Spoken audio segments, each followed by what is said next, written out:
오늘의 우리가 함께 나눌 시간의 정확한 제목은 깔병의 생애와 하나님의 섭리라는 제목으로 함께 나누고자 합니다. 하나님의 섭리에 대해서 장 깔병, 우리 그냥 칼빈이라고 그렇게 들어왔습니다만은 깔병이 그의 인생 가운데 어떤 일들이 있었기 때문에 그의 가르침 가운데 하나님의 섭리를 그렇게 강조했는지 한번 그 깔병의 생애를 한번 함께 추적해보는, 저는 교회사를 연구한 사람이고 교회사 속에서 하나님께 서셨던 사람들의 그 삶을 우리가 돌아보면서 성경은 우리 담임 목사님께 잘 배우셨으니까 교회사를 통해서 이 시간 함께 하나님의 섭리를 대해서 우리 한번 생각해보는 시간을 갖고자 합니다. 방금 말씀드린 것처럼 먼저 이 깔병의 생애를 한번 쭉 이렇게 추적하고, 그리고 그것이 내 인생에서 하나님께서 어떤 의미로 해석해야 되는지, 내 인생을 하나님의 섭리라는 그런 관점 속에서 해석하는 그런 시간을 갖고자 합니다. 지금 제가 그 큰 선으로 끊은 것은 깔병이 다녔던 큰 대충의 길입니다.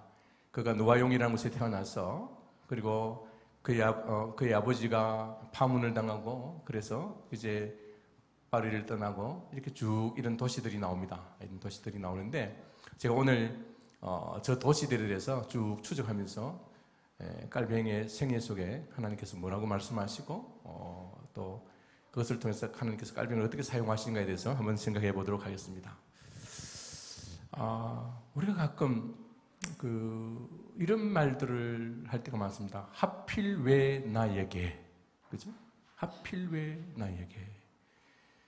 근데 오늘 본문에 보니까 하나님께서 그 참새 한 마리도 허락하지 않으면 땅에 떨어지지 않는다. 하물며 우리가 참새보다 귀하지 않겠느냐. 덜에 핀 백합화를 보라. 저들을 입히시는 하나님께서 하물며 너희에게겠느냐, 믿음이 적은 자들아, 이렇게 말씀하시죠. 그래서 우리 속에 일어나는 여러 가지 사건들과 시련들을 우리의 시각이 아닌 하나님의 시각 속에서 한번 해석해보는 그런 시간을 갖기를 원합니다.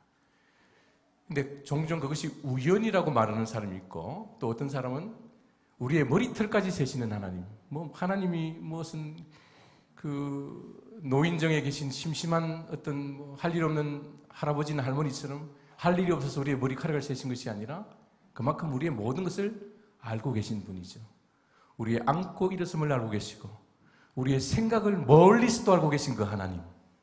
그래서 우리에게 일어나는 사건을 우연이라고 해석하는 사람이 있고, 또 어떤 사람들은 섭리라고 해석하는, 하나님의 작전 가운데서 일어났다고 해석하는 사람이 있습니다. 그래서 우연과 섭리로 둘 중에서 어떻게 우리의 인생을 해석해야 되는지에 대해서 생각해보는 시간을 갖기를 원합니다. 만약에 우리에게 일어나는 사건이 우연이라면 그건 참 우리는 불행한, 그죠? 그런 우리의 인생인데, 그러나 만물의 주이시고 통치자이신 그 하나님을 내가 믿다면 우리에게 우연은 있을 수 없다라고 이야기합니다. 나중에 제가 또 마지막에 말씀드리자면 깔병은 이렇게 말합니다. 우리에게 일어나는 사건들을 우연이라고 말하는 사람들은 불신자들이라고 말합니다. 제가 첫째 날 말씀드렸죠. 하나님께서 살아계시는데 어떻게 살아계신다? 시퍼렇게, 길게 하셔야 됩니다. 시퍼렇게 살아계신 그 하나님이 발음을 잘 하셔야 됩니다. 시퍼렇게 살아계신 그 하나님께서, 눈동자같이 지키신 그 하나님께서, 하나님께서 나신 자가 저를 지키시며 악한 자가 저를 만지지도 못하게 하시는 그 하나님께서 어떻게 우리 속에 우연이 있겠느냐 하는 그런 이야기입니다. 깔병의 인생에 개입하신 하나님의 섭리. 깔병의 시편 주석에 보면 우리가 같이 한번 읽어보겠습니다. 나는 깊은 수렁에서 빠져나오기 힘든 교황적인 미신적 신앙에 집요하게 매달려 있었기 때문에 하나님께서는 이미 굳어진 나의 생각을 갑작스런 예기치 못함을 회심을 통하여 가르침을 잘 받을 수 있는 형태로 나를 바꾸셨습니다 라고 말합니다. 자, 위의 문장의 주어는 나는 이라고 말합니다. 깊은 수렁에 빠져서 교황적인 미신적 신앙에 그것도 뭐예요? 집요하게 매달려 있었던 나를 누구께서? 하나님께서 내 생각을 바꿔놓으시고 가르침을 잘 받을 수 있는 그런 형태로 나를 바꾸어 놓으셨습니다라고 말합니다. 자, 여기에 나와 하나님과의 그 두 고집의 그 대결이 일어납니다. 근데 여러분, 고집 피우면 누가 이깁니까? 고집 피우면 고집이 더 센 사람이 이깁니다. 그러니까 하나님이 고집이 셀까요? 저희들이 고집이 셀까요? 하나님은 영원히 고집을 피우시는 분이에요. 하나님은 당신이 갖고 있는 그 생각을 영원히 포기하지 않는 분이에요. 우리는 기껏해야 70년, 80년, 그죠? 예. 그래서 그 하나님의 집요한 그 집념이 우리의 고집을, 우리의 생각을 바꿔 놓으신다. 예. 그래서 하나님이 우리를 만들어 가신다. 이런 이야기입니다. 그래서 히브리서 12장에 보면 믿음의 주요라고 되어 있는데 사실은 믿음의 창시자시요. 다시 말하면 믿음을 만드신 이시요. 믿음을 완성시키시는 예수를 바라보자. 결국은 예수만 보이더라. 예수께서 우리에게 믿음을 집어넣으셨고 그 믿음을 우리가 만들어가는 것이 아니라 하나님의 그 집요한 우리를 향하신 그 사랑으로 우리를 바꾸어 가시고 우리의 믿음을 그리스도의 장성한 분량까지 세워놓으신다. 그런 이야기를 우리가 결론적으로 내릴 수가 있습니다. 자, 깔뱅이 교황적 미신적 신앙 속에서 그것도 집요하게 매달리고 있었다고 하는데 그의 한번 그 어린 생애를 한번 돌아보기를 원합니다. 원래 장 깔뱅은 그의 본래 이름은 장 꼬뱅입니다. 뭐라고요? 장 꼬뱅. 장은 뭐 세례 요한 아니면 뭐 사도 요한 그 세례명입니다. 그의 그리고 그 이름은 성은 꼬뱅입니다. 꼬뱅. 꼬뱅의 뜻은 대머리라는 뜻입니다. 대머리. 프랑스 사람들은 원래 성이 없었어요. 우리 뭐 보통 이렇게 뭐 안동댁, 뭐 부산댁 이렇게 부르잖아요. 그죠? 근데 옛날에 성이 없었고 그냥 뭐 난장이 장, 뭐 또 키 큰 장. 왜 그렇게 부르냐면 예를 들어 출석 부르는데 장 그러니까 막 장이 한 50명 손드는 거예요. 근데 그 구분하기 위해서는 뭐 지역의 이름을 따거나 그런데 얘는 보니까 그 할아버지가 대머리야. 그래서 대머리 집에 그 집에 손자 장 이렇게 이제 그러다 보니까 나중에 그 성이 그렇게 만들어지는 겁니다.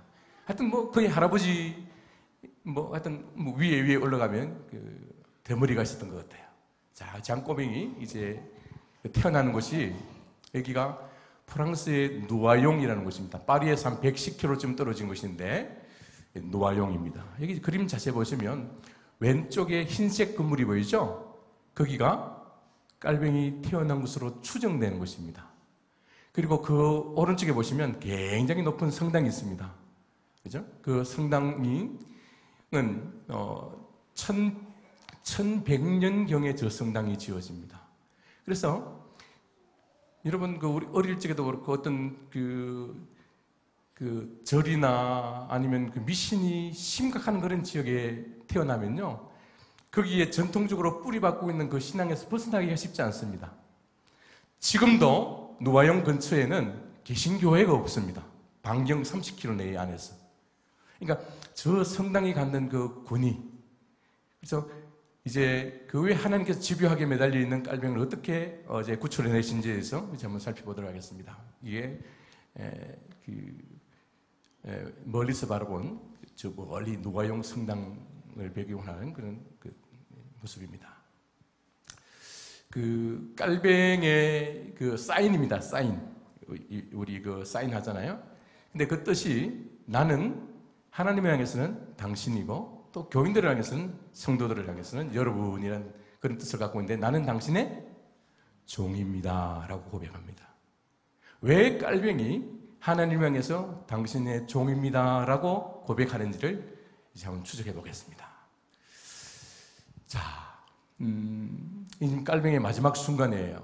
마지막 순간까지 깔뱅은 늘 손에서 성경을 놓지 않은, 그리고 마지막 순간까지도 말씀을 교회 장로들에게, 시의회 의원들에게 이 도시를 말씀으로 지배해 줄 것을 요청하는 것들을 볼 수가 있습니다. 자, 근데 깔빙이 살았던 이 도시는 그 우상숭배로 가득 찬, 로만 캐톨릭의 우상숭배로 가득 찬 곳인데, 여러분 혹시 예수님의 외할머니 이름 아세요? 외할머니 이름 아시는 분? 모르시는 게 당연합니다. 외할머니 이름은 안나입니다. 안나 또는 안느라 그럽니다. 여러분, 마르틴 루터가 벼락을 빡 맞았을 때 그 입에서 튀어나왔던 말이 성 안나여라고 말합니다. 누구냐면 예수님의 외할머니 이름이 안느입니다. 그리고 예수님의 할아버지 이름 아는 사람 있으면 컨닝하지 말고 제가 책 한 권 드리겠습니다. 제 책. 몰라야 되죠. 우리는 배운 적이 없어요. 요아킴입니다. 말하기 전에 빨리 대답해야지. 왜? 심지어요, 그 동광박사 세 사람 이름도 있어요. 또 십자가에 매달렸던 좌우의 강도들도 이름들이 있어요. 로마 교회는 왜 그렇게 이름을 붙이냐면 그 사람들 다 성인으로 만들어요. 그 성인들로 만들려면 이름이 있어야 되잖아요. 그리고 로마 교회에서는 그 세례명은 다 그 성인들의 이름을 갖고 오고, 그리고 그 성인의 이름을 갖고 있는 사람은 최소한 자기가 사는 동안에 그 자기의 이름이 그 성인의 그 성지에 가서 성지순례 해야 되는, 그죠?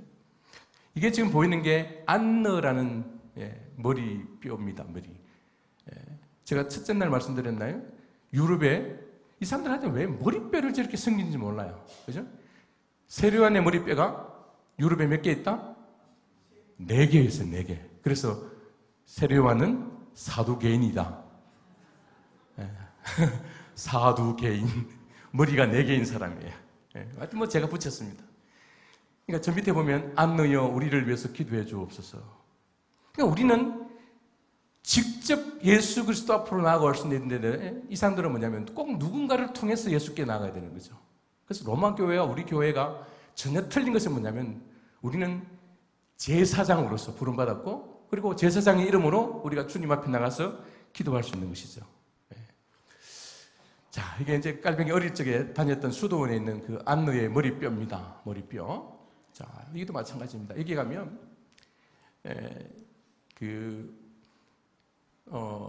노아용 대성당에 제일 주 성인이 있습니다. 항상 성당에는요, 베드로 성당은 그 지하에 그 들어가면 베드로의 뼈가 있습니다. 이름을 부를 때에 그 뼈를 모시고 있는 것이죠. 이 노아용 성당은 엘루아라는 성인의 뼈를 제일 중앙에, 그 다음에 옆에는 뭐 고르베르트 뭐 여러 성인들인데 제일 중요한 성인이 이름이 엘루아라는 성인입니다. 근데 로마 교회에서는 성인이 되려면 살아서 최소한 한두 가지의 기적을 행해야 되는 거예요. 기적이 없으면 성인이 될 수가 없습니다. 자, 그런데 이 엘루아라는 사람은 왜 어떤 이유로 성인이 되었는지를 제가 이제 소개합니다. 제가 여기는 프랑스에서 파리에서 좀 깨떨어진 어떤 시골 마을을 갔는데, 이런 마을에 이런 간판이 있었습니다. 간판이 뭔가 하고 자세히 찾아봤더니 여기에 내용이 뭐냐면 엘루아라는 사람이 성인이 되었던 이유에 대한 설명을 하고 있는데, 그 내용이 뭐냐면 이 엘루아라는 사람이 뭐 하는 사람이냐면 말의 발굽을 바꾸는 사람이에요. 말 발굽. 그걸 뭐라 그러죠? 예? 말굽새. 아, 예, 역시. 예. 하여튼 뭐, 예. 근데 하루는 이 말이 한 마리가 돌아가는데 이게 막 그냥 우리 경상도 말로 막 미쳐가지고 막 설치고 돌아다니는 거예요. 그러니까 이 사람이 뭐냐면 아무리 달래도 안 되니까 말의 다리를 잘라버려요. 그리고 난 다음에 말 발굽을 바꾸고 난 다음에 그리고 말 다리에 붙였더니 붙었어요. 그래서 이 사람이 성인이 되었어요. 여러분, 성인 되기 굉장히 쉽습니다. 정형외과의 의사가 되시면 됩니다. 예. 그래서 이 엘루아라는 사람의 가면요, 말 다리가 없죠. 그 옆에 엘루아가 지금 막 하고 있는 거예요. 나 참 이해가 안 됩니다. 로마 교회에서 믿고 있는 신앙이라는 것이. 그래서 이 사람 신앙 보면 항상 밑에 보면 이 대정장이 모루라 그럽니까? 모루. 예, 여기도 마찬가지고. 하여튼 제가 여러 곳을 다녔는데 여기도 다리가 하나 없잖아요. 예. 다리 없는. 예. 그래서 이 사람은 이렇게 성인이 되는 거예요, 성인. 그래서 이 노아형 성당의 주 성인이 누구냐면 엘루바라는 사람입니다. 자, 여기도 마찬가지입니다. 여기도 이 사람 밑에 바닥에 머루가 있습니다. 근데 여기도 보세요. 오늘날도 이 사람이 성인된 이유가 말의 다리를 고쳐서 그렇다. 이렇게 지금 이야기하고 있습니다. 여기도 보세요. 2015년에 보니까 이 사람을 기념하는, 그러니까 이게 뭐 한 500년 전 어리석은 사람들의 시대 때 이야기가 아니라 2015년에도 이 사람을 기념하는데 전부 다 말 발굽이 있잖아요.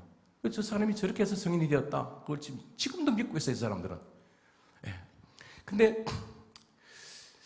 왠지 그거 하나만으로 이 사람이 성인이 되기는 조금 약간 부족해 보였는지 모르겠어요. 그래서 여기 욱스강이라는 수도원이 있는데, 이거는 깔빙이 어릴 적에 어머니를 따라서 다녔던, 여기 이제 아까 보였던 안너라는 성녀가 있었던 머리뼈를 보관하는 곳이었어요. 자, 그런데 이 성당에 들어가 보면요, 예, 제가 뭐 마침 가는데 또 이렇게 신부가 있어서 제가 찍고, 그런데 이거는 뭐냐면 그냥 개인의 어떤 일반인들을 위해서 예배드리는 곳이 아니라 수도사들을 위해서 예배드리는 곳인데 그 크기가 어마어마합니다. 근데 다 무너졌어요. 시민혁명 때에 거의 대부분의 수도원들과 교회들은 성당들은 다 파괴됩니다. 왜냐하면 분노한 프랑스 시민들이 다 부숴버리는데, 앞부분만 일부분이 남아있는데 굉장히 큰 성당입니다. 근데 이 성당에 쭉 가보시면 여기에 이제 또 엘루바의 새로운 기적을 하나 소개하고 있는데, 방금 욱스가 뭐냐면 욱스는 프랑스 말로 곰이라는 뜻입니다. 곰의 캠프라는 뜻입니다. 근데 왜 이 성당이 곰의 캠프라는 이름을 갖고 있는 성당이 됐냐면, 여러분 중앙에 보시면 뭐 하나 보이죠? 그게 곰이에요, 곰인데 왜 이 성당을 욱스껑이라는 성당을 지었냐면, 생 엘루아 시대 때 이제 이 성당을 짓기 시작했는데, 소들이 이제 성당을 지으려면 돌들이 필요하잖아요. 돌들을 나누는데 이제 이 소들을 데리고 이렇게 끌고 돌을 나르는데 갑자기 어디에서 곰이 한 마리 나타나가지고 소를 잡아먹었어요. 그래서 막 사람들이 달려가가지고 엘루아 주교님 큰일 났습니다. 소가 잡혀가지고 이제 큰일 났습니다. 그러니까 이 엘루아가 나타나가지고, 내가 곰에게 이르노니 너는 소를 대신하여 네가 이 소감에 했던 이게 뭐라 그러죠? 네? 멍에를 매라. 그래서 멍에를 메고 있어요. 그래서 저 곰이 건축될 때까지 끝까지 열심히 일을 해가지고, 그래서 이 성당, 이 수도원의 이름이 곰의 캠프라는, 욱스강이라는, 그래서 기적을 행했다고 이야기를 하고 있어요. 지금도 가면 이런 성당에 그림들이 있어요. 곰이 있죠. 귀신 신하라 까먹는 이야기를 하고 있어요. 그래서 곰을 잘 조련해도 성인 될 수 있습니다. 근데 이제 이런 지역에, 그게 곰의 기적이 있다 그러니까 거기서 조금 떨어진 지역에 보면 랑이라는 데가 있습니다. 뭐 한 40km나 떨어졌어요. 근데 여기도 뭔가 기적이 하는 이상 사람들이 몰려올 거 아니에요. 그런데 이 성당이에요. 이것도 프랑스의 5대 성당 안에 들어가는데, 이 성당은 언덕 위에 이렇게 성당이 있습니다. 근데 돌들을 이렇게 밑에서 날라야 될 거 아니에요. 근데 얼마나 힘들어요, 그죠? 근데 갑자기 소들이 나타나가지고 이 소들이 막 열심히 막 이 돌을 날라주는 거예요. 그래서 이제 이 성당을 다 짓고 난 다음에 이제 소들에게 감사를 하는데 소들이 다 사라져 버렸어. 근데 아마 이 소들이 욱스강에 가서 아마 잡혀먹었는지 뭐 하여튼 여긴 소들이 나타났어요. 그래서 이 성당 꼭대기 가면, 여러분 소들 보이세요? 여기 죄송합니다. 이게 안 보이네. 보입니까? 빨간색 보이세요? 김창대 목사님 좀 좋은 거 갖고 다니세요. 소들 보이죠? 교회에 왜 소들이 있고 곰이 있고, 서로 막 경쟁하는 거예요, 경쟁. 심지어는요, 그 이제 뭐 예수님의 뭐 머리카락, 심지어 예수님이 할례 받았던 그 아이들 고추 그 껍데기 있잖아요. 그게 유럽에 얼마나 많은지 몰라요. 이게 자라는 건지 아니면 분리하는 건지 세포 분리하는 건지 하여튼 뭐 심지어 유럽에는요 마리아의 그 모유가 너무너무 많아. 그래서 깔뱅이 뭐라고 하냐면 마리아가 젖소가 아닌다면서야 어떻게 그렇게 많은 모유가 나올 수 있는지 모르겠다. 그래서 여러분 한국에서 젖소 부인이라는 영화가 나왔습니다. 그러니까 참교의 특징은 뭐예요? 말씀을 근거로 한다 그랬잖아요. 이 사람들은 말씀이 없어요. 그냥 기적만 있으면 돼. 만들어내면 돼요, 그냥. 여기는 소를 숨기고 있어요, 소를. 자기 아까 안 넣어, 그죠? 근데 깔뱅이 할아버지는 굉장히 그 어떤 성견 지명이 있었던 그런 분입니다. 근데 깔뱅이 5살 때에 어머니가 세상을 떠납니다. 자, 그런데 깔뱅이 노아용에 태어나는 것도 하나님의 섭리였습니다. 근데 깔뱅이 5살 때 될 때에 그 자기 어머니 잔느 프랑이라는 사람은 굉장히 그 명석하고 아름다운 외모를 갖고 있고 깔뱅이 어머니로부터 그 어떤 신앙의 열심을 갖게 되고 아버지는 굉장히 이게 그 뭐라 그럴까 개혁적이고 또 진리가 아닌 것에 대해서는 이렇게 타협하지 못하는 그래서 아버지로부터는 그 개혁자적인 그런 정신을 배우게 되고 어머니로부터는 믿음을 갖게 됩니다. 근데 아까 그 성당에 어릴 적에 어머니를 따라서 계속해서 거기 가서 그 어떤 로만 캐토릭 신화의 어떤 신심을 갖게 되는. 근데 그가 5살 될 때에 하나님께서 그의 어머니를 데려가십니다. 그래서 깔병에게 있어서 어떤 부분에서 성적이 굉장히 이렇게 우울해한 그런 부분들이 있습니다. 때로 우리의 인생 가운데 뭐 우리가 아주 어릴 적에 우리의 어떤 의지와 상관없이 누가 사랑하는 사람이 떠날 수 있는 뭐 그것이 내 남편일 수도 있고 내 아내일 수도 있고 내 자식일 수도 있고 하여튼 그런 일들이 우리에게 일어납니다. 근데 이 할아버지가 그 엄마를 잃은 그리고 그 프랑스는 보통 1~2달 내로 재혼합니다. 왜냐하면 아이들의 교육은 그 엄마가 하기 때문에 그래서 새로 그 엄마가 돌아왔는데 자식들을 뭐 넷인가 놓고 뭐 그렇게 되죠.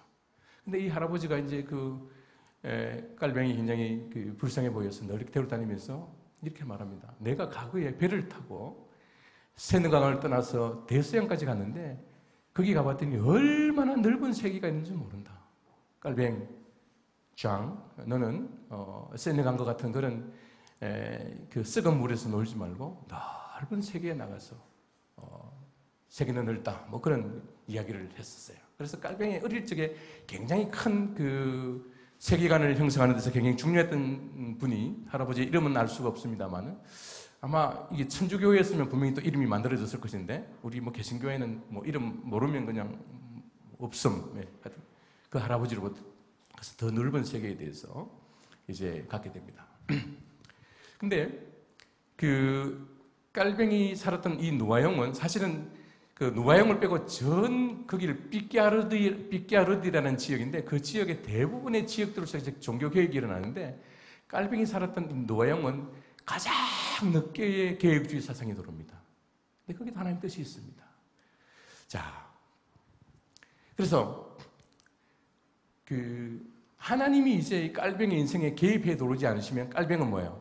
스스로 개혁적 신앙이 돼서 아니면 복음적 신앙이 돼서 그는 깨우칠 수 없는 철저하게 로마 교황주의 신앙, 미신의 신앙에서 가득 갇혀져 있는 것이 깔뱅의 어린 시절입니다. 그런데 하나님께서 이제 그를 거기서부터 이렇게 구출해 나가시는 거죠. 구출해 나가시는데 자 여기가 아까 말씀드렸던 것이고 자 아까 말씀드렸죠. 근데 갑작스러운 근데 최근에 와서는 갑작스러움이 아니라 예기치 못한 회심을 통하여라고 표현하고 있습니다. 자.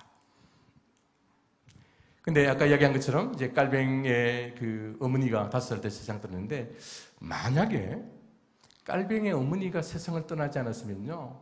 깔뱅의 어머니가 뭐 한 60, 70, 80까지 살았으면 깔뱅은 그 로마 캐톨릭 신앙에서 벗어날 수가 없었을 거예요. 왜냐면 어머니가 굉장히 영향력을 많이 끼치는 그런 시대였고, 어머니가 굉장히 그 로마 천주교에 아주 깊은 신심을 갖고 있는 그런 사람인데, 근데 하나님께서 뭡니까? 떼어내시죠. 근데 깔뱅 개인적으로 봤을 때는 굉장히 고통스러워요. 어머니를 하나님께서 5살 때 데려가시는 거죠. 그죠? 자, 이게 깔뱅이 다녔던 학교입니다. 여러분들 가만히 앉아서 이제 그 깔뱅이의 생애에 있었던 것들을 이제 구경하게 되는데, 깔뱅이 굉장히 머리가 탁월한 사람입니다.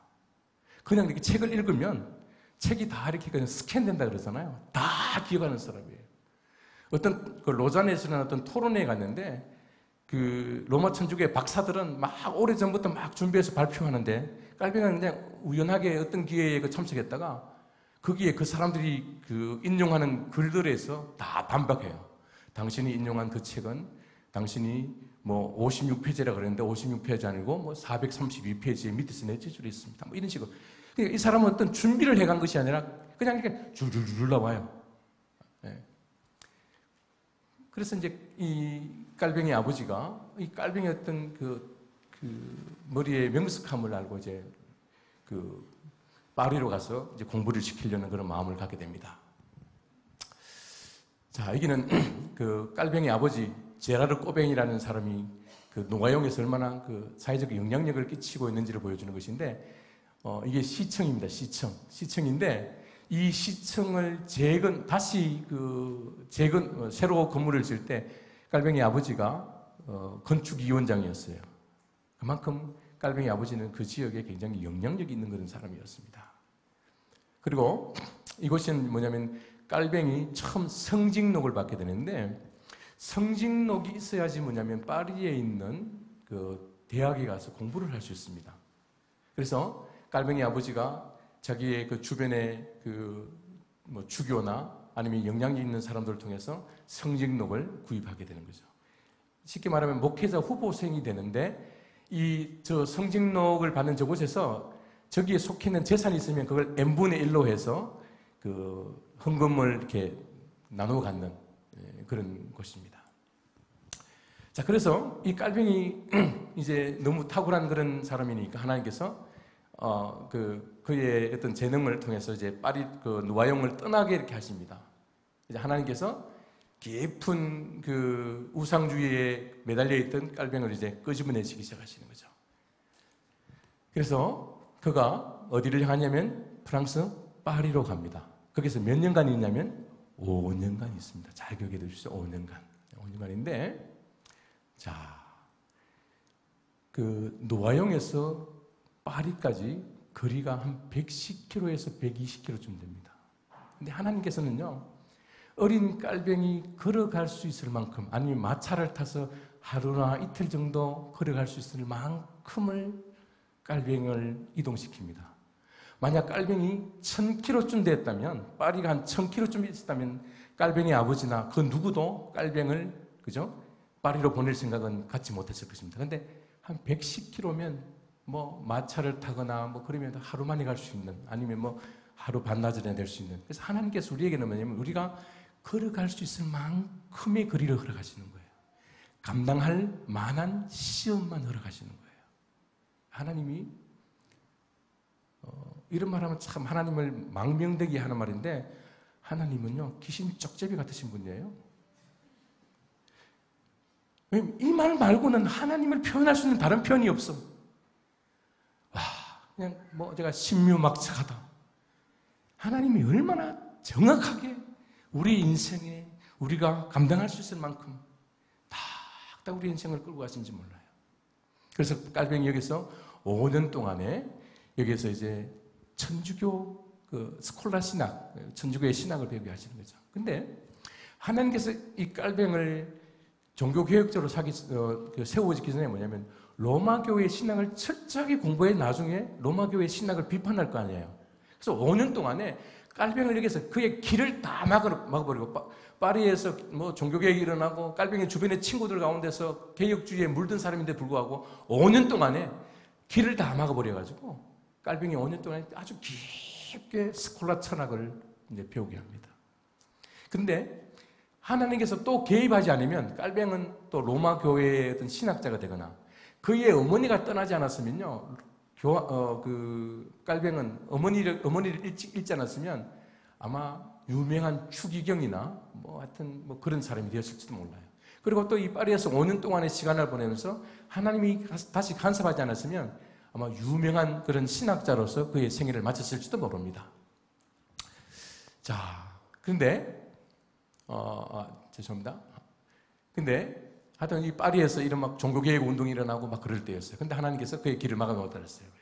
예. 자, 지나가겠습니다. 예.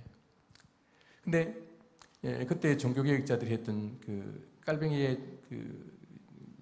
깔뱅이 파리에 있을 때 모라는 곳에서 종교개혁 운동이 일어나는데 그때 유명한 그 신학자가 자크 르페브르라는 사람인데 이런 말을 했습니다. 복음을 아십시오.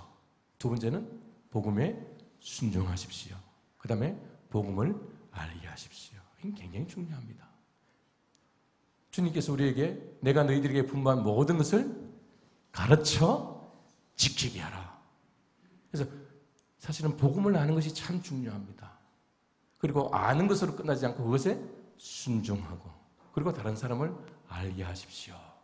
그래서 이 자크 르페브라는 사람이 깔뱅이 파리에서 공부하고 있을 동안에 이런 그 개혁주의 운동을 일으켜가지고 하여튼 파리에서도 많은 사람들이 종교개혁에 접할 수 있었는데 하나님께서 깔뱅이의 길을 막아놓습니다.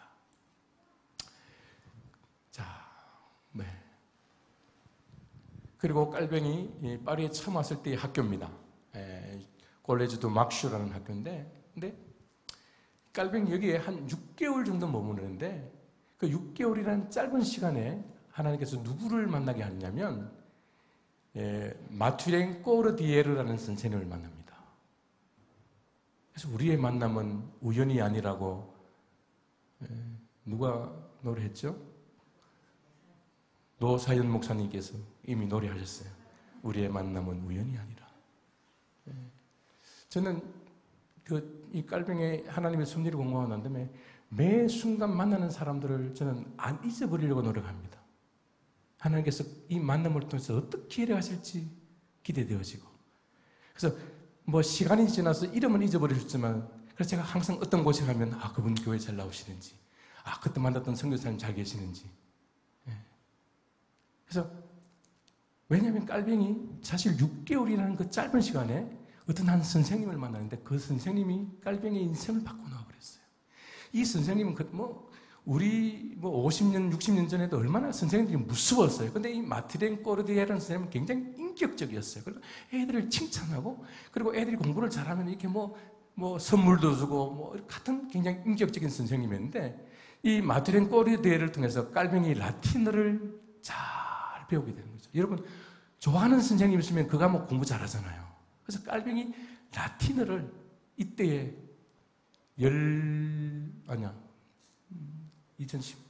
13살쯤 돼가지고 그때부터 라틴어를 굉장히 열심히. 그래서 깔뱅이는 라틴어를 자기 모국어 프랑스보다 더 잘 썼었어요. 그래서 누구를 만나느냐 인생이 바뀌는 거죠. 근데 깔뱅이 이제 여기서 한 6개월 있다가 다른 학교로 옮기게 됩니다. 근데 깔뱅은 어떤 사람을 만났냐면 그 만남이 평생을 갑니다. 우리는 누구를 만날 때 이 사람이 내게 도움이 되느냐 아니냐 이걸 갖고 우리가 사람을 만나기도 하는데 깔뱅이는 그렇지 않습니다. 하나님께서 만나게 하셨다는 뜻이 계신다. 그래서 죽을 때까지. 근데 이 꼬르디에 마티랭 선생님은 깔뱅이 죽고 난 다음에 몇 개월 뒤에 세상을 떠납니다. 그리고 이 깔뱅이 이 선생님을 주네브로 데려옵니다. 왜냐하면 이분이 사제였는데 개종했어요. 사제가 개종해서 이제 목사는 아니지만은 그 개신교 신자가 되었으니까 이 사람이 널리 쫓겨다닐 거 아니에요. 그래서 깔뱅이 그 선생님을 데려와서 주네버에 있는 그 학교의 교장 선생님으로 세우는 거죠. 그래서 여기 보시면 오른쪽에 있는 것이 뭐냐면 깔뱅이 세운 주네버 아카데미라는 학교입니다. 아카데미. 깔뱅이 1559년에 세운 유명한 학교죠. 근데 그 오른쪽에 보시면 길이 있는데 길 담벼락에 보시면 그 거리 이름을 보여주는 조그만 게 보이죠, 그죠? 여기 보면 자기 선생님이에요. 그러니까 깔뱅이 주네브에 있는 그 아카데미를 세운 데서 결정적인 깔병이 교육에 대해서 이런 철저한 사람이 될 수 있었던 이유가 뭐냐면 바로 그의 선생님 마티렌 꼬르디에라는 사람이 있었기 때문입니다 라고 해서 옆에 그 이름을 갖다 붙여놓은 거죠. 그냥 여기는 갖다 막 마음대로 붙여놓는 것이 아니라 어떤 다역사적 의미가 있는 거죠. 그래서 깔병의 생애에서 너무도 중요한 그런 인물이죠. 그리고 두 번째 다녔던 학교가 이게 콜레주 몽테안이라는 학교인데, 몽테교라는 학교인데, 제가 이 사진 하나를 찍기 위해서 저 꼭대기까지 올라갔습니다. 제가 찍은 사진입니다. 왜냐하면 나무 사진들 사용하다 나중에 저작권에 걸리잖아요. 다 제가 찍은 겁니다. 이 사진 하나 찍기 위해서. 저 멀리 불탄 파리 노트르담도 저 끝에 보입니다. 저 끝에 보이시죠? 뒤에 계신 분들은 잘 안 보입니다. 하여튼 또 여기에서도 하여튼 철저하게 로마 캐톨릭 신학에 대해서 굉장히 관심을 갖습니다. 아까도 말씀드렸지만 주위에 친구들이 개혁주의에 대해서 큰 관심을 갖고 있었지만 깔병이 길을 막아버렸습니다. 하나님께서. 근데 이제 5년쯤 공부하고 나니까 이제 그 스콜라 신학에 대해서 깔병이 철저하게 다 알게 됐어요. 그럼 이제 하나님께서 자리를 옮기셔야 되잖아요. 그러니까 하나님의 때가 되면 그를 옮기시는데 깔병은 이제 계속해서 그 로마 신학을 공부해서 주교가 되고 추기경이 되는 것이 그의 목적이었는데 하나님은 원치 않으시잖아요. 하나님께서는 깔병을 통한 그의 계획이 계시니까 그의 아버지가 어떤 불분명한 이유로 엑스코뮤니케이션 파면을 당합니다. 출교를 당합니다. 출교. 이거 설명하면 굉장히 긴데 하여튼 굉장히 억울하게 그의 아버지가 출교를 당합니다. 출교를 당한 그 아버지 자식은 계속해서 신학을 공부할 수가 없어요. 그래서 그 학교에서 이제 5년 공부 딱 끝나니까 아버지가 출교를 당하고, 그래서 깔병의 아버지가 뭐라고 이야기했냐면, 장, 너는 변호사가 되어서 돈을 많이 벌었으면 좋겠다. 근데 지금부터 깔병은 1509년도생이니까 500년 훨씬 이전의 사람이잖아요. 지금 우리 100년 전만 해도 부모님이 말씀하시면 다 순종해야 되는 시대였으니까 깔병이 순종합니다. 근데 놀라운 것은 뭐냐면 깔병이 이 순종하는 법들을, 아버지에게 순종하는 법들을 어릴 적부터 배웠기 때문에 나중에 하나님께도 순종하는 거예요. 여러분, 권위에 순종하셔야 됩니다. 하나님이 내 아버지로, 내 어머니로, 그래서 내 선생님으로, 아니면 우리 교회 목사님으로 세우신 그 권위에 순종하는 사람은요, 하나님의 권위 앞에도 순종하는 사람이 되는 거예요. 어쨌든 간에. 그래서 깔병은 아버지의 말에 잘 순종하는 사람이었습니다. 그래서 아버지가 변호사가 되라 해서 변호사가 되는데, 그 당시에 깔병 시대 때 한 120년 전에 로마 교황이 뭐냐면 파리 시내에서는 교회법을 제어하고는 시민법, 민법은 가르치지 못하도록 법을 정해놔버렸어요. 근데 하여튼 하나님이 아까 그랬잖아요. 하여튼 신명막차하신 분이면 깔병의 인생을 바꿔놓기 위해서 이미 교황을 통해서 그런 법을 만들어놨어요. 그러니까 깔병이 파리에 있고 싶어도 더 이상 파리에 있을 수가 없는 거예요. 그래서 깔병이 또 어디를 향해서 가느냐면 이제 민법을 가르치는 것이 파리에서 또 한 120km쯤 떨어진 곳에서, 자, 여기 보시면 1528년 겨울입니다.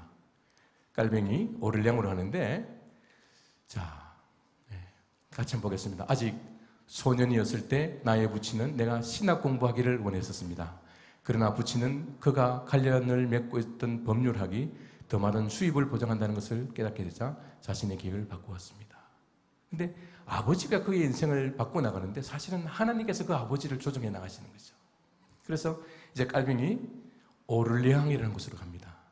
근데 아버지가 출교를 당했기 때문에 그리고 또 아버지 출교를 다시 회복시키기 위해서 많은 돈을 다 써버렸어요. 그래서 깔병이 파리에서 5년 지난 그 이후에 굉장히 부잣집 아들이었다가, 깔병이 아버지가 누바용에서 굉장히 유지였잖아요.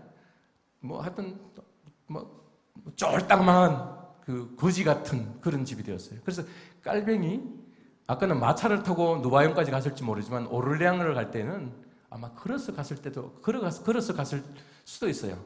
근데 이때 나이가 13살 때에 파리 왔다가 5년 지났으니까 한 18살쯤 되는, 그러면 스스로 걸어갈 수 있는 길인데 이것도 110km예요.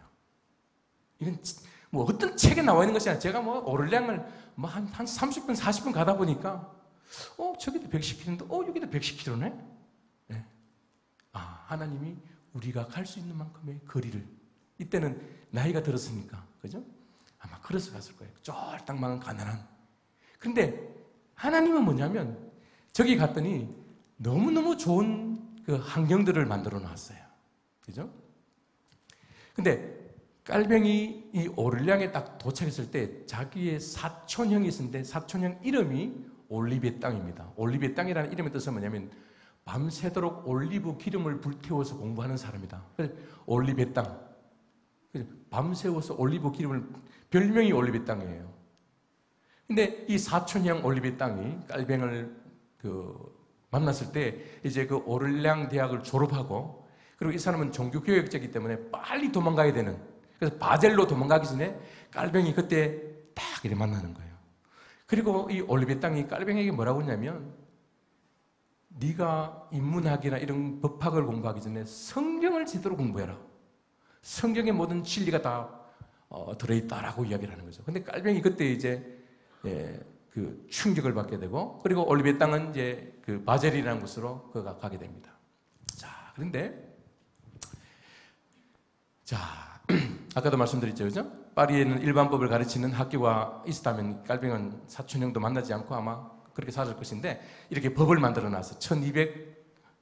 1219년이니까 깔뱅 한 300년 전에 이런 법을 만들어 놨어요.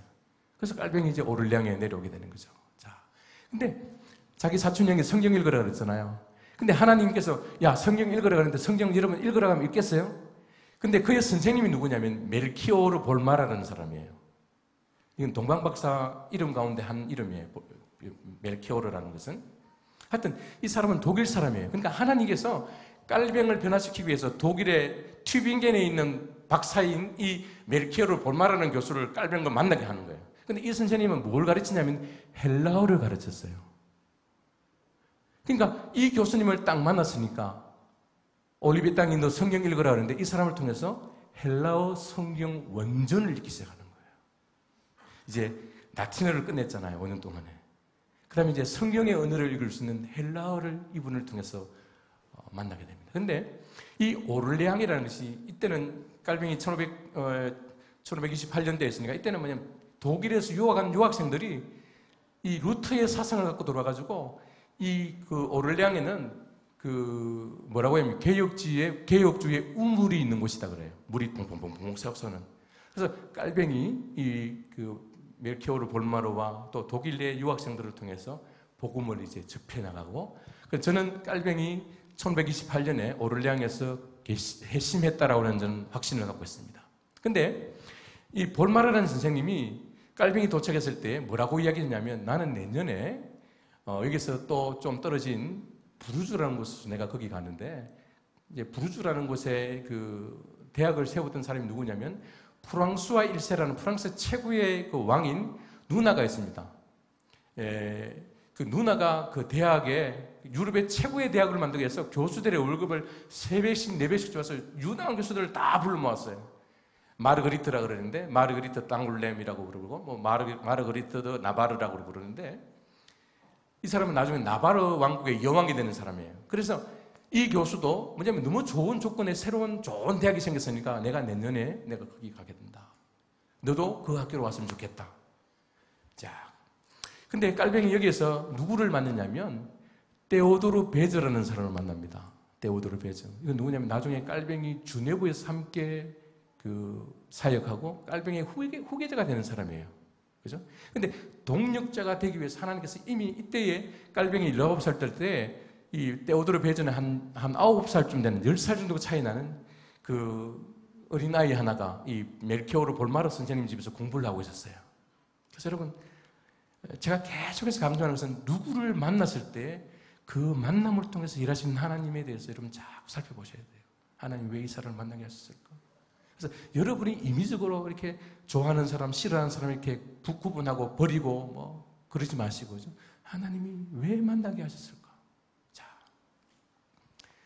그래서 헬라어 성경을 공부하고 어쨌든 간에 그래서 여기에 테오도르 베즈를 만나게 됩니다.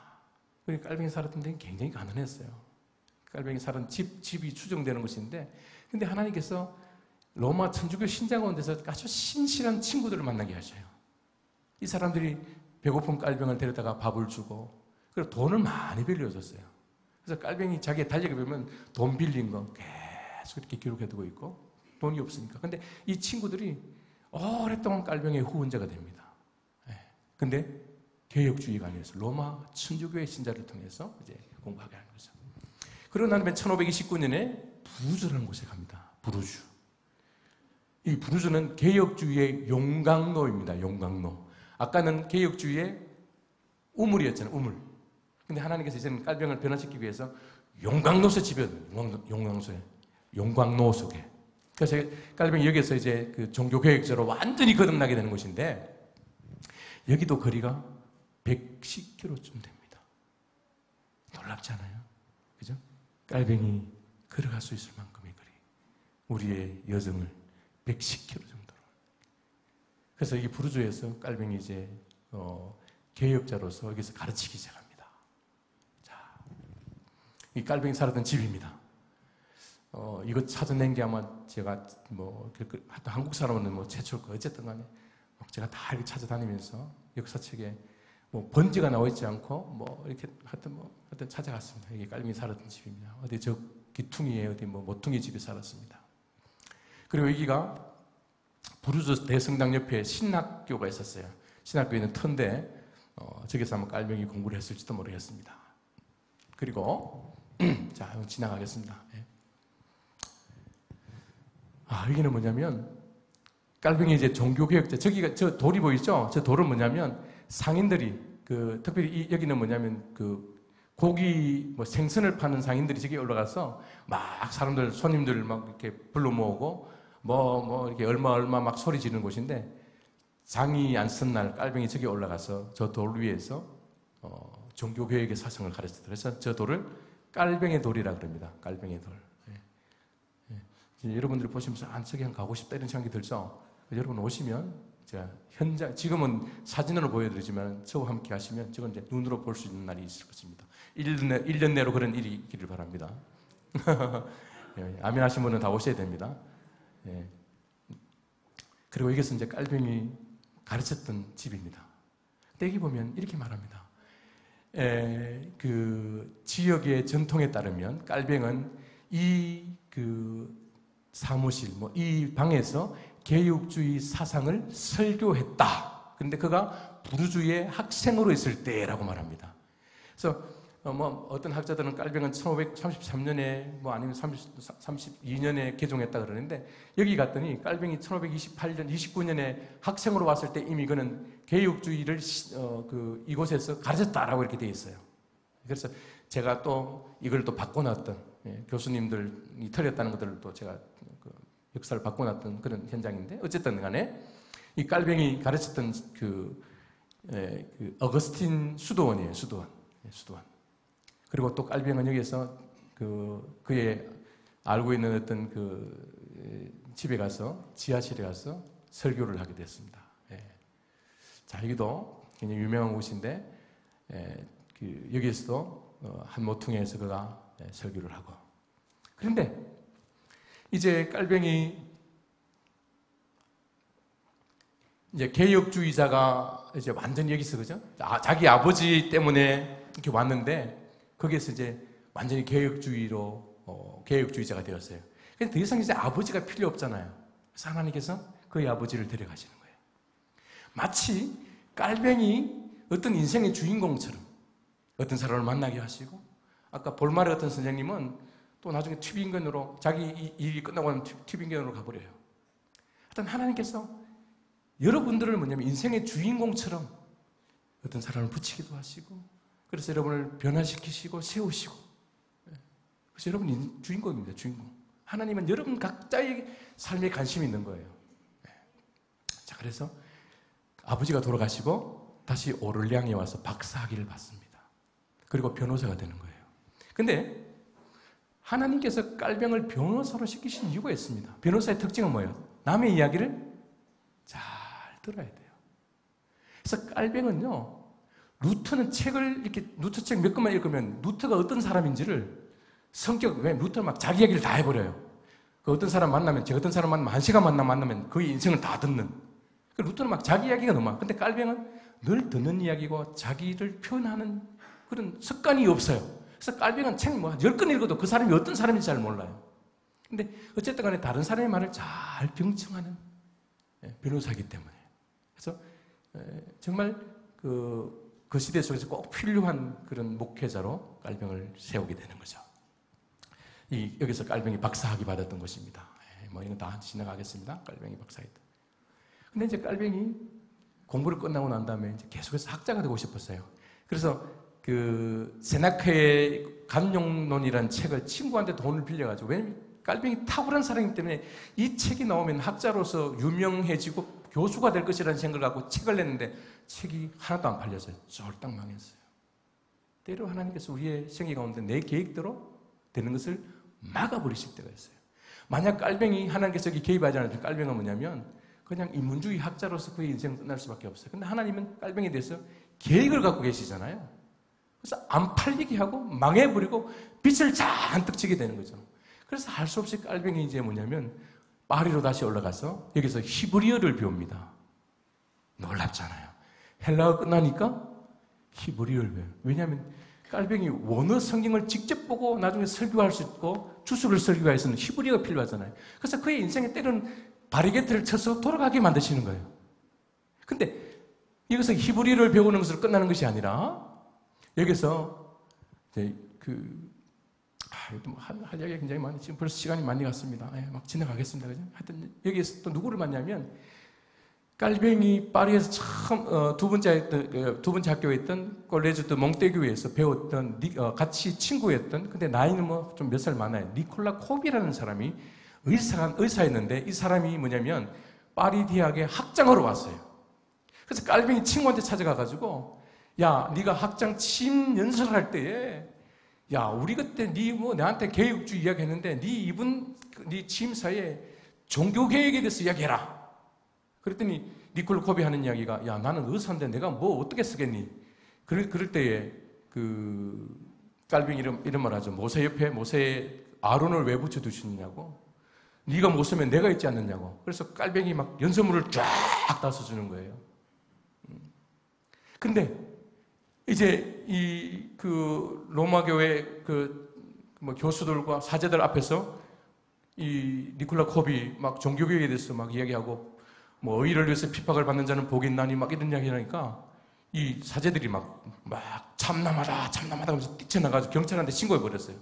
그래서 니콜라 콥은 침사하고 그 다음날 그의 고향 바젤로 도망가고, 그리고 깔뱅은, 자, 이것도 지나가겠습니다. 지금 시간이 없는가. 그리고 깔뱅은 저 꼭대기층에 살았는데 경찰이 급습했어요. 그래서 깔뱅이 저기에서 막 그 지붕을 타고 막 도망갔어요. 그래서 지금 저 집을 깔뱅이 타워라고 부릅니다. 저 꼭대기층에. 그래서 깔뱅이 이제 프랑스와 1세의 누나였던 마르그리트가 살았던 나바르 왕국의 수도인 네락이라는 곳에 저기 도망가서 살죠. 자, 이것도 제가 뭐 한국 사람으로는 거의 처음인데 앙굴렘이고, 이게 이제 프랑스 1세 누나, 아까 말했던 마르그리트 나바르라는 사람, 이 나바르의 수도예요. 이 수도의 궁전인데 다 부서지고 한 부분만 남아 있습니다. 여기 가보면 마르그리트가 개혁주의자들을 많이 보호했어요. 보호했던 사람들하고, 저기 보이는 자동차 앞이 있죠? 그 3층짜리 집, 저기 깔뱅이 집이에요. 깔뱅이 살았던 집이에요. 저는 저런 거 찾아다닙니다. 자, 이 집이에요, 이 집. 그래서 제가 그 옆에 있는 호텔에서 하룻밤 잤는데, 어쨌든 간에, 자. 그리고 여기서 르페브르는 사람, 아까 복음을 알라, 복음에 순종하라, 복음을 알게 하라 했던 그 사람을 만나면서, 그 사람이 뭐냐면 너를 통해서 프랑스의 거의 왕국이 하나님 나라를 건설하게 될 것이다. 뭐 이런 이야기를 듣고 깔뱅이 새로운 힘을 갖고, 뭐 하여튼, 자. 근데 깔뱅이 또 거기 있으면 계속 있을 수 없으니까 깔뱅이 앙골렘, 아까 마르그리트의 고향인 곳이기도 한데 여기에 와서 이제 머뭅니다. 앙굴렘. 근데 여기에 있던 친구가 뭐냐면 파리에서 학교 다닐 때 친구였어요. 근데 이 친구의 아버지가 그 지역의 부사령관이었어요. 그러니까 깔뱅을 보호할 수 있잖아요. 그리고 갔더니 이 사람 집에 3,000권의 책이 있는 거예요. 3,000권이라는 것은 오늘날 책 3,000권하고 달라요. 그때는 다 손으로 썼거나 괜히 비쌌던 책이잖아요. 근데 놀라운 것은 뭐냐면 여기서 깔뱅이 뭘 쓴다고요? 기독교 강요의 촉구를 써요. 근데 깔뱅이 뭐 하는 몸이었어요? 도망다니는 몸이었어요. 하나님의 제가 아까 그랬잖아요. 별로 좋은 표현은 아닙니다. 우리끼리만 하는 겁니다. 정말 귀신 촉채비 같은 하나님이 딱 필요할 때마다 누구를 만나게 하시는 거예요. 그 자리에 갔더니 책이 3,000권 있는 거예요. 깔뱅이 지금 도망다니는 입장이기 때문에 거기에서 기독교 강요의 촉구를 쓰게 하시는 거예요. 아, 정말 하여튼 참 신묘막자하신 하나님. 그죠? 자, 그리고 또 이제 깔뱅이 또 저기 막 소문다니까 깔뱅이 숨었던 동굴입니다. 근데 여기에서 깔뱅이 막 숨어서 그 촉구를 쓰고 있을 때 사제들이 와서 어떻게 하면 개혁주의 설교를 할 수 있는지 가르쳐 달라. 그래서 막 그 사제들에게 설교도 써주고 가르치게 됐던 그런 동굴입니다. 예. 자, 다 지나가겠습니다. 하여튼 깔뱅이는 동굴에서 시간을 많이 보냈습니다. 깔뱅이의 후예들이 세웠던 교회고, 자, 그리고 기독교 강요를 세웠던 출판했던 출판사고, 그 다음에 깔뱅이 스트라스부르라는 곳으로 가게 됩니다. 깔뱅이는 계속해서 학자가 되고 싶어 했어요. 근데 깔뱅이 이 페라르라는 곳에 루이 12세의 딸이 거기에 살고 있었어요. 이 사람은 또 종교개혁자를 좋아하는, 그래서 혹시 이 사람 만나서 깔뱅이 또 자기 인생이 방향이 바뀌게 싶어서 이 여인을 만나러 갔다가 이 페라르라는 여인의 그 남편이 굉장히 로마 교회에 심취해 있는 사람이기 때문에 거기서 쫓겨나요. 예. 그래서 하나님께서 때로는 뭐예요? 누구에게 기대를 갖고 저 사람이 날 도와줄 것이라고 생각하고 갔는데 하나님께서 그래서 쫓겨나게 하시는 거죠. 그래서 이제 깔뱅이 다시 스트라스부르로 가려고 그러는데 이 독일하고 프랑스와 전쟁이 있는 거예요. 독일이 아니고 스페인 군대하고. 스페인 군대 그때 뭐 네덜란드도 있었고 해가지고 전쟁이 일어나서 원래는 바로 스트라스부르로 가야 되는데 전쟁 때문에 깔뱅이 주네브라는 도시를 돌아서 가야 되는 거예요. 그래서 주네브에서 하룻밤만 딱 자고 가려고 그랬는데 깔뱅이 친구가 기욤 파리레라는 사람한테 가서 달려가가지고 이야기했어요. 야, 깔뱅 왔다, 깔뱅. 근데 깔뱅이 그때 기독교 강요를 출간했을 때문에 굉장히 유명한 사람이에요. 뭐 저하고 책 한 권 낸 뭐 저하고는 비교가 되지 않는 그 25살 때 그 기독교 강요를 그 라틴어로 썼던 그건 뭐 불후의 명작이 있잖아요. 그래서 기욤 파레리 그날 밤에 이제 주네브에 있는 이 사람이 기욤 파레리입니다.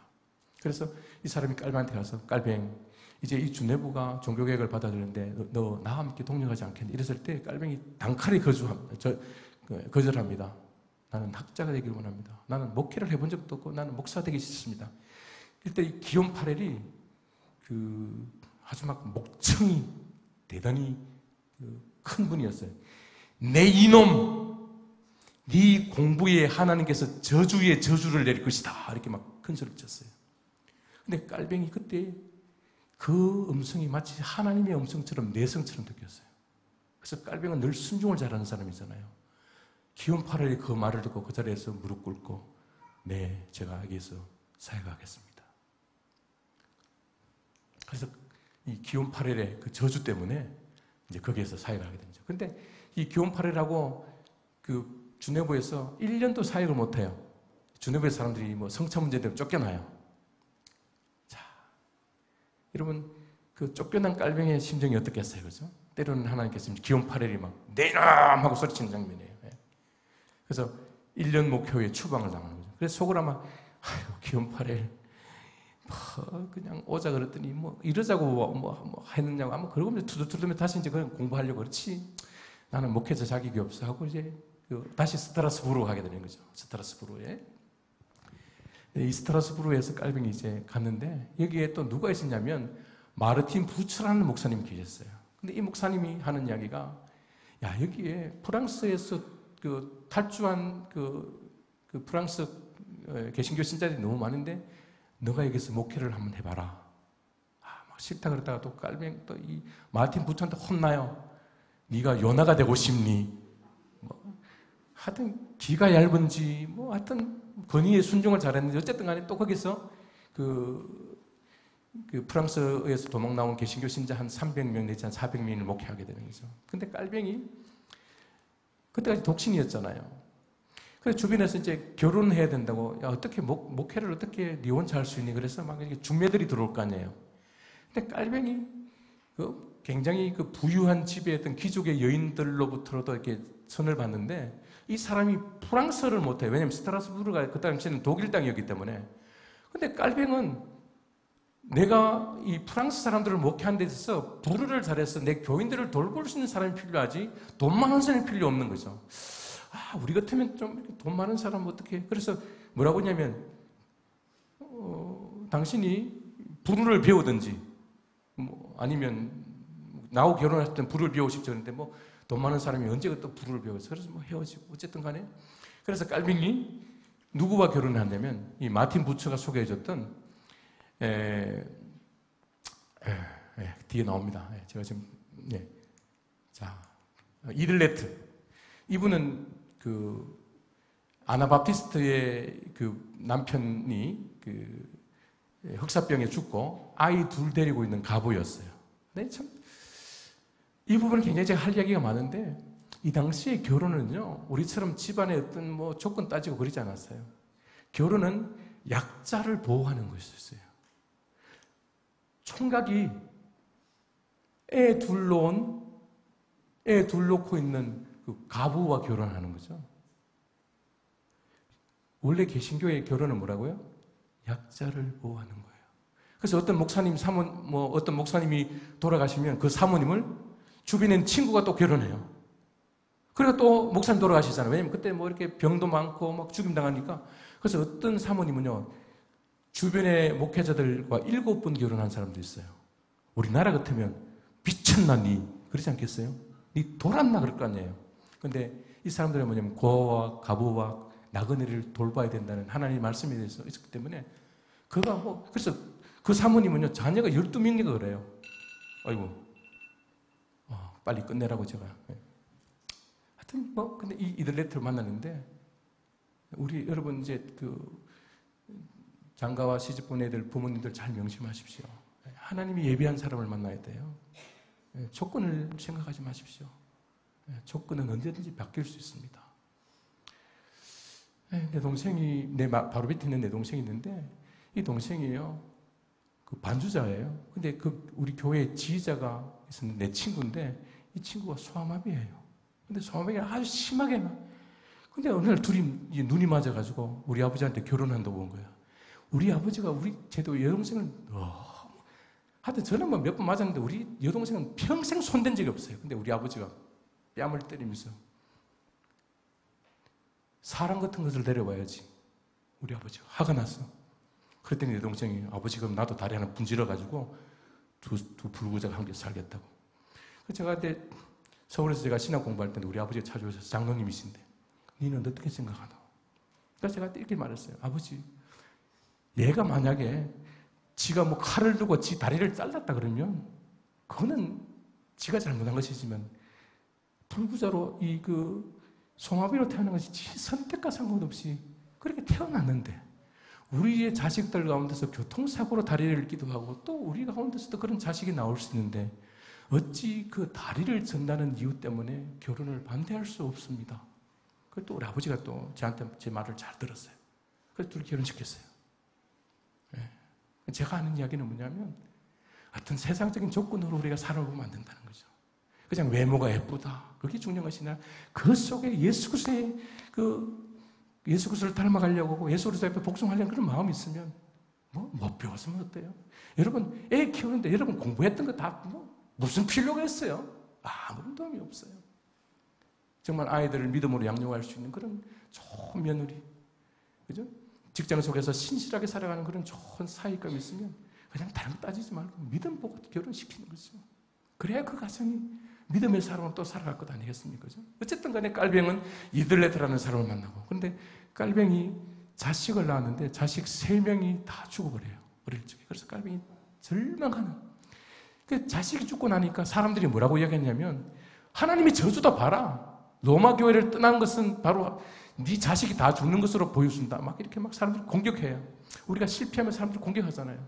그때 깔뱅이 뭐라고 이야기하냐면, 나는 더 이상 자식을 갖지 못한다 할지라도 하나님께서 나를 통해서 수많은 전 세계의 내 믿음의 자식들을 허락할 것이다. 이렇게 선포해요. 그래서 그의 그 선포가 오늘날 이루어졌잖아요. 그죠? 그리고 이 이들레트가 자식을 셋 놓고 너무 몸이 쇠하여서 일찍 세상을 떠나버려요. 지금 깔병의 생애는 눈물의 생애예요. 그리고 사랑하는 사람들이 이렇게 죽어나갔어요. 그래서 나중에 깔병이 너무 병이 많아가지고 저는 의자에서 앉아서 설교할 수밖에 없을 정도로 몸이 쇠약하고, 그죠? 자, 이거 좀 지나가겠습니다. 자, 이제 좀 시간이 많이 지나기 때문에, 자, 정말 우리 인생의 백지 같은, 저기 하나님께서 우리 인생을 어떻게 걸어가실지 몰라요. 근데 하나님께서 깔병을 뭐예요? 그죠? 우리는 막막한 우리의 긴 인생이었지만 하나님께서는 처음부터 뭐예요? 깔병을 또하는 우리를 어떻게 어떤 자리에 세우실 것에 대한 하나님의 섭리를 계획을 갖고 계셨단 말이에요. 그래서 하나님께서 그의 인생을 이렇게 그려나가기 시작하시는 거죠. 발걸음마다 하나님께서 그래요. 그래서 깔병이 다시 그 스트라스부르에서 이제 성경을 목회자의 훈련을 다시 하고, 그래서 쫓겨났던 주네부에 두 번째 가서 목회를 하시는 거예요. 목회를 하게 하시는 거예요. 자기가 쫓겨났던 그 도시에 가고 싶지 않았어요. 근데 깔병을 기다리는 수많은 영혼들이 있었기 때문에 자기를 쫓아냈던 그곳에 가서 목회를 하는. 자, 그래서 깔병이 이렇게 말합니다. 그죠? 하나님께서 만물을 섭리하신다고 확신했기 때문에, 그죠? 그래서 운명이나 우연이나 이런 것들은 존재하지 않고, 그죠? 그리고 제일 밑에 줄여 봅시다. 운명이다, 우연이라고 말하는 것은 누구의 말이다? 이교도들. 이교도들의 용어라고 그렇게 말해버렸어요. 왜냐하면 그의 인생 가운데 너무나 친밀하게 찾아주신 그 하나님. 그래서 깔병은 그래서 하나님의 섭리를 자기 생애 가운데서 체득하게 되는 겁니다. 자, 같이 한번 보겠습니다. 시작. 하나님의 섭리의 빛이 일단 경건한 사람 위에 비치면 그는 전에 자기를 누르던 극한 불안과 공포의 뿐만 아니라 모든 염려에서 구원과 해방을 받는다.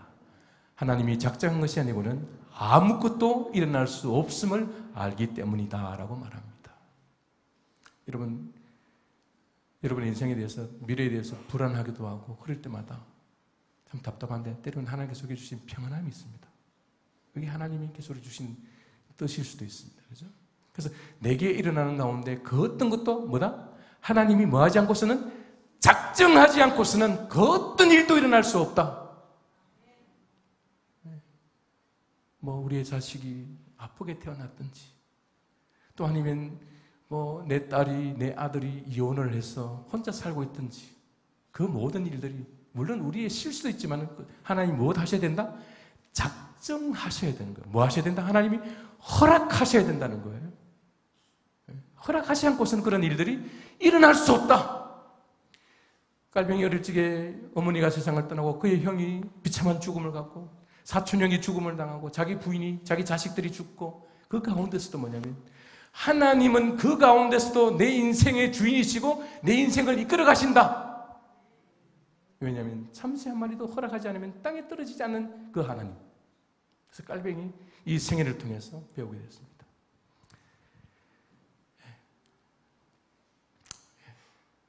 시간이 없어서 지나가겠습니다. 지나가겠습니다. 그래서 깔병이 하나님께 내가 당신의 종입니다라고 이야기하는 것은 당신이 명령하는 대로 나는 살아갈 수밖에 없습니다라고 고백하는 겁니다. 자, 그래서 이 욥이 그랬잖아요. 내가 귀로만 듣던 하나님을 이제는 내가 뭐예요? 눈으로 뵙는. 그래서 여러분, 고난을 통과하고 나면 막연한 하나님이 더 가까이 내 옆에 와 계시는. 그래서 고난은 얼마나 중요한. 그러니까 내가 하나님을 사랑하는지 세상을 사랑하는지 하나님께서 때로는 그것을 확인하기 위해서. 우리 때로 왜 우리 아이들한테도 그러잖아요.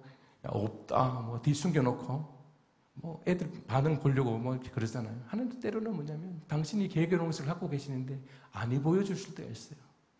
정말 나를 신뢰하니? 너 정말 나를 사랑하니? 그 사랑의 고백을 받아낼 때까지 하나님께 때로는 뭐냐면 이미 다 갖고 계시는데 숨겨놓을 때가 있어요. 그는 고난이라는 시간들을 통해서 하나님이 침묵하신 듯한 그 침묵의 시간 동안 우리는 뭐냐면 그때 믿음을 들고 하나님 앞에 서는 거예요. 나는 당신을 신뢰합니다. 당신이 내게 어떤 환경을 허락하신지 나는 당신을 의지합니다. 그렇게 고백하는 거예요. 그럴 때마다 우리의 믿음이 조금씩 성숙해져 가는 거죠. 그래서 깔병은 그의 생애 가운데서 자, 이렇게 한번 해보실래요? 이게 뭐냐면 오직 하나님께 영광이에요. 세 번째 손가락 들면 안 됩니다. 네, 세 번째 손가락 막 들면 안 돼요. 오직 뭐예요? 하나님께 영광. 내가 어떤 일을 당하든지 그 일을 통해서 당신이 영광을 받으신다면 나는 그 상황을 내가 받아들이겠습니다. 당신이 허락하셨기 때문에 이 길을 걷게 하신다면 나는 묵묵히 그 길을 허락하겠습니다. 오직 당신만이 영광을 받으십시오. 그 밑에 보시면 성경을 두고 있어요. 그 신앙 고백이 말씀을 통해서 고백하는 겁니다. 저와 함께 다니시면 다 가서 현장들, 제가 20년 가까이 공부했던 것들 여러분들이 그냥 단순간에 다 배울 수 있어요. 그래서 깔병이 어디 가든지 뭐예요? 오직 하나님께 영광. 하나님 나를 어떻게 서든지 간에 당신이 영광 받으신다면 하나님 나를 마음대로 사용해 주십시오. 아이고, 빨리 끝내라고 지금 시기는 조금만 더 하고 끝내겠습니다. 그래서 깔병이 죽을 때도 혹시 사람들이 로마 천주교의 식으로 자기를 이렇게 영웅화하게 되기 싫어서 그냥 죽었는데 땅만 파고 가서 묻어버리고 예배도 없고 덮어버렸어요. 사람 아무도 못 오겠어요. 근데 이 네덜란드의 어떤 신학생 하나가 그냥 이게 깔병이 여기 묻혔을 것이라고 생각해서 그게 장 깔병의 약자인 제이씨를 갖다가 했는데 저기 깔병이 묻혔는지 잠시 아무도 몰라요. 깔병은 잊혀지기를 원했어요. 역사 속에서. 예. 원래 갔더니 그냥 저런 평모적에 처음에 갔더니 굉장히 좀 감동했었는데 지금은 이렇게 만들어놨어요. 자, 시간이 있기 때문에. 자, 제가 언젠가도 말씀드렸죠. 우리에게 하나님께서 하루만 주셨어요. 우리 일용할 양식을 주옵소서라고 기도하는 겁니다. 그러니까 하나님께서 내게 허락하신 만큼만 살면 되는 거예요. 우리가 욕심을 부려도 되지 않습니다. 하나님 내게 허락하신 만큼, 내게 주신 믿음만큼, 내게 주신 시간만큼, 내게 주신 여건만큼만 우리가 하면 되는 거예요. 욕심내지 마십시오. 그래서 내가 하루 7번씩 주를 찬양하나이다. 하루에 대한 이야기. 자, 여호와의, 제가 어저께 말씀드린 여호와의 자비와 긍휼이 뭐하심으로? 무궁하심으로 우리가 진멸되지 않는 이유가 뭐예요? 여호와의 자비와 사랑과 긍휼, 오래 참으시기 때문에. 이것이 뭐예요? 아침마다 새로우니. 그래서 우리는 하루만 사는 거예요. 하루만. 자, 지나가겠습니다. 들에 핀 이름으로 꽃들도 입히시는 하나님. 이 백조도 뭐랄까 지 새끼 옆에 누가 옷가 싶으면 덤벼들고 보호하더란 말이에요. 그런데 하나님께서 우리를 보호하지 않을 리가 없다. 하나님은 우리를 포기하지 않는다. 왜? 그리스도의 핏값으로 준 우리가 얼마나 가치 있는 인생이에요. 자기 아들을 주신 이가 어찌 아들과 함께 더 좋은 것을 주지 않겠느냐. 이게 하나님을 신뢰하는 거예요. 이제 제가 짧게 제 개인의 간증을 좀 하려고 합니다.